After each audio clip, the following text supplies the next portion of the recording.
so much hope that she's going to pop up. She's going to pop up. Tamika's black Honda CRX was found here at the Barksdale apartment complex, but there was no sign of a struggle, no blood, no Tamika. They find Tamika's car, and then they find these keys. What did you learn about those keys? I look at keys all the time, and I never think about what's on them. Sometimes there are things that identify them. You think that that's just the key brand, but it turns out that the key maker had a code. AA14. That's the number on the keys that they found in the car. And they weren't Tamika's keys. No, they weren't. But that code was important.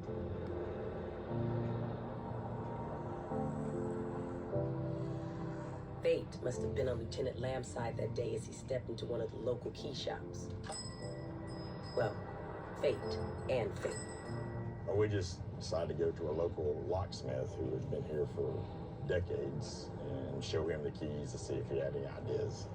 And one of the keys had a stamp, and it was a code that he recognized that he had created. It was crazy. Again, AA14, it told him that he made the key, but also through his files, suddenly, boom, he can tell you where those keys fit. When this particular key was brought to us, we knew it was a housing authority key, so we then cross-referenced it, and we saw the AA14 matched the Fremont school apartment. That code told him that it was made for the Fremont school apartments. Which is amazing in a way, because this leads to the discovery, which leads them right here.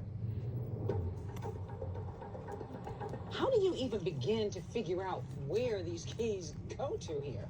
We just went to management and told them what we were doing, and we were allowed to try the keys. With Tamika missing and the clock ticking, the question is, could she be held inside that apartment complex? We tried every single apartment, and the last one opened.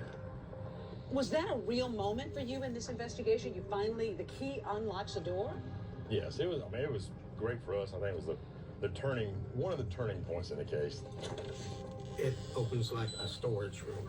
And as it turns out, when somebody moves out in those apartments, they just swap locks from an apartment that's empty or another room, and they just swap the locks between the two rooms, and they keep no record of it. When he tried the keys and the door opened, that was the key piece of evidence that they needed to figure out what exactly happened to Tamika, and that was just the beginning. It didn't fit an active apartment, but at least we knew we were in the right apartment complex at that point. But we processed it just to make sure she was not being held down there, but it turned into nothing. And had Tamika had any connection to this apartment building that, as far as you knew? Loosely, we thought that we didn't have anything for sure, but now once we started talking to people in the apartment complex and things, people began to know who she was. People had seen her here? Yes, had seen her and thought that she had dated somebody named Chris that lived here. Tamika's best friend, Zelda, had actually met Chris, but only one time. The last time she saw Tamika. She knocked on the door, and she had a guy with her, and they came in, and she was like, "Hey, Zelda, this is my friend Chris." And I was like, "Hey, Chris," and he was kind of standoffish. Like, where did he come from? She was like, "Oh, he's just my friend." His demeanor was really odd. I'm like, who is this guy? Chris Hampton was another boyfriend of Tamika's, and he had a little bit of a record. He was out on a bank robbery, on some probation. He had actually called the FBI when they were working that bank robbery, saying he hadn't done it, that it wasn't him, and but they were already showing us pictures. What had you known about Chris Hampton? Anything? Nothing. From my understanding, he was relatively a new person kind of in her universe. I was her aunt.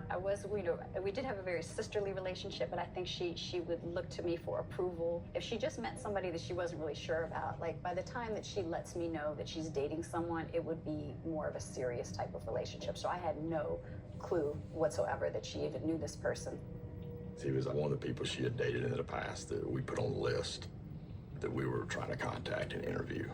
We determined at some point that Christopher Hampton had been a tenant in an apartment there at Fremont Apartments. So he very much became a person of interest.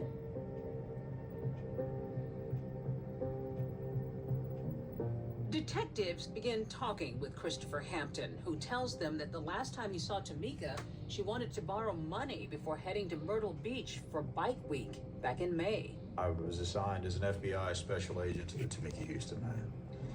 We had information that we wanted to confront Christopher Hampton with to see whether he could validate that information, whether he would cooperate with questioning. And you don't remember when you let her borrow that money?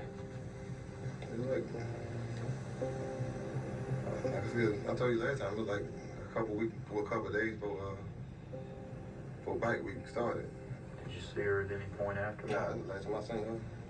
He was wanting to be helpful and was trying to give the last information that he remembered when he last saw her. This was your girlfriend? Nah, we just, she was one of the girls I was messing with.